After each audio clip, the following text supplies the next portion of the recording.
seeing things, and things started waking up within inside of me. I started having what were known as synchronicities. Numbers started popping up. The universe was talking to me. The language of the universe was becoming apparent. Things weren't just happenstance. There was something else going on. And so as I continued my time on this journey, eventually the universe would connect me with someone who would change my life. And as I was sitting there journaling in my book, watching as the waves crashed in, sitting alone on a park bench, I had met a couple other friends, but no one that I really, really connected with. And there was only a couple weeks left in my internship while I was there. And as I was sitting there, this girl, she walked past me once, and she saw me writing in my book. We made eye contact, and it was like she could read my mind, or she could read my soul. Something was going on there. I just kind of, I'm like, okay, yeah, just keep writing my journals, drawing like diagrams of trees and things like that. And then she comes back again. And she just kind of walks up to me, very confidently, just nonchalantly, and just kind of stands in front of me. And she's like, hey, I want to ask you a question. Oh, yeah, sure, absolutely, go ahead. Do you want to change the world? Well, yeah. Yes, absolutely, I do. I am a young adult. It is my responsibility to help change the world, to not only be a part of it, but to be an active contributor of what it will become for the future generations to follow as well. So this question, it sparked something. And then out of that came this meeting, came this moment. And then through there, I ended up spending the rest of hours turned into nights. And then her boyfriend was there, and the three of us were just like hanging out on a trampoline in the backyard, and we were just looking at the stars, and we were talking about life. And suddenly, ideas that I started having and was talking in my head, other people were saying them back to me. And I started thinking about out loud, and I was like, wait a second. Things aren't the same anymore. They are the same, but how I'm seeing them has changed. There's been a shift in my paradigm.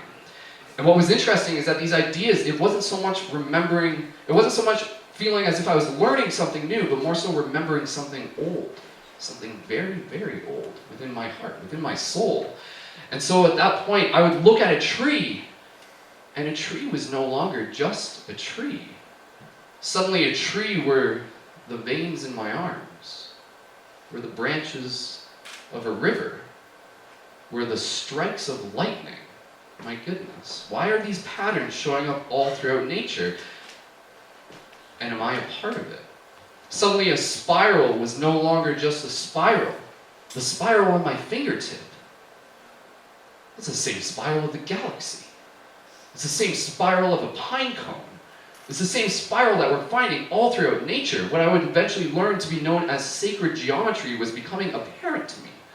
And this is something that I was starting to become more aware of. And suddenly, even then, I looked at a tree and I'm like, okay, here's this thing. It's got roots going up. It's got branches going up. It's got roots going down. And yet, if you turn it sideways, suddenly it becomes what may be a theoretical model for time. There's quantum parallel realities in the future, quantum parallel realities in the past. The trunk is the present moment, and here we are at the nexus of this now. And so, out of this experience, the synchronicity started happening. The universe was talking to me. I was meeting people. I was finding my tribe. And that night, it was the last night. We had hung out a few times, and it was the last night that I was there in Vancouver. I was flying out in the morning, and they said, we have one more friend who we would really like you to be able to meet. It's our good friend. His name is Dimitri. And so we went, and we met Dimitri, and the four of us were sitting on a beach, and we watched the sunrise together. And through the conversations that we had with Dimitri and my other friends, and just connecting with our breath and meditating, suddenly things were realized. My goodness, we are in an ocean of energy right now. And there's something about this reality, something pristine, something mystical, something dreamlike.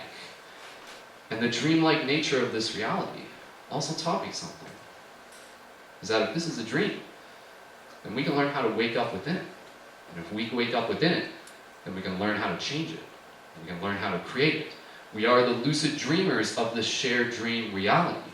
And so this inspired me. No longer was it just theory, it was a direct experience from what Dimitri had told me and the meetings with my friends. I brought this back with me to London.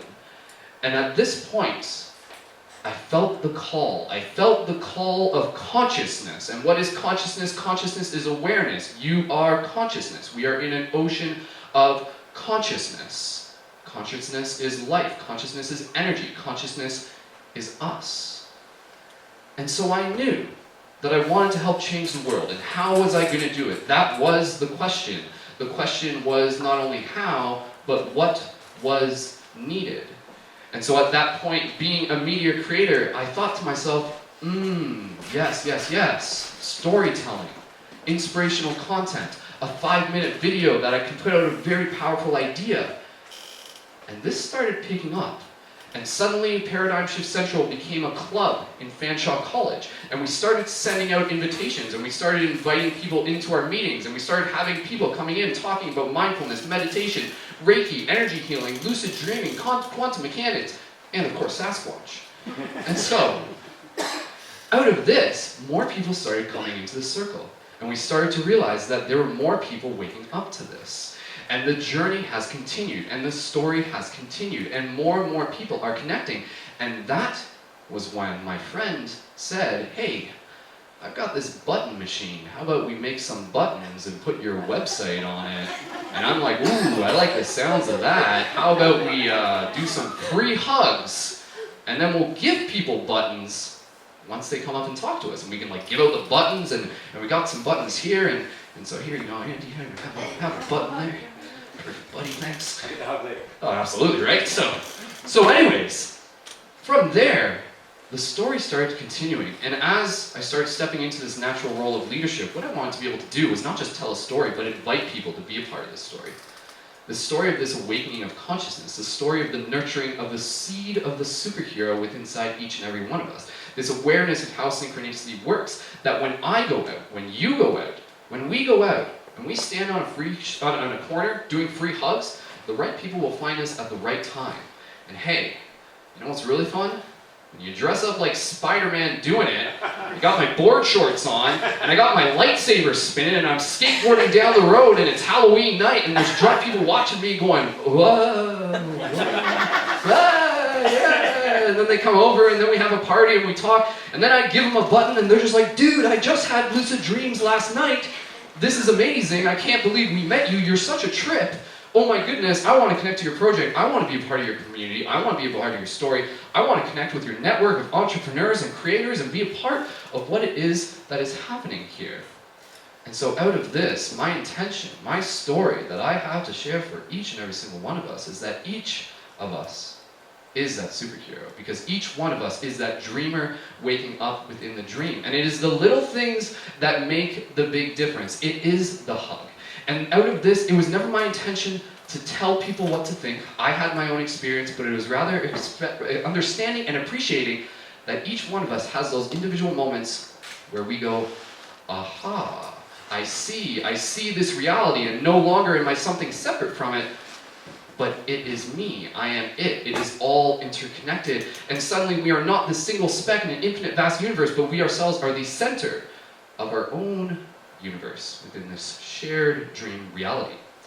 And so out of this, I want to leave you with a reminder that be it a hug, be it a smile, be it an opportunity to have a conversation with someone, it is those acts of compassion, those acts of kindness, those acts of empathy that truly make the difference. And by changing one person's day, one person's moment, you change their world. And when we change their world, we change the world. And we lead by example, we change the pattern, we change the flow, we shift the paradigms, we show other people that they can do this too. That yeah, there's going to be some people who might look at you and be like, that guy's a weirdo. I'm still curious as to why he's doing it, and I'm going to tell my friends about this later, and I wonder why I'm so critically judgmental about it, but next time I see him, I want to give him a hug. And that's what happens when we give ourselves the permission to be who we are, as the superheroes that we have always been. And so I only have one last question for each and every single one of you. Do you want to help change the world? applause.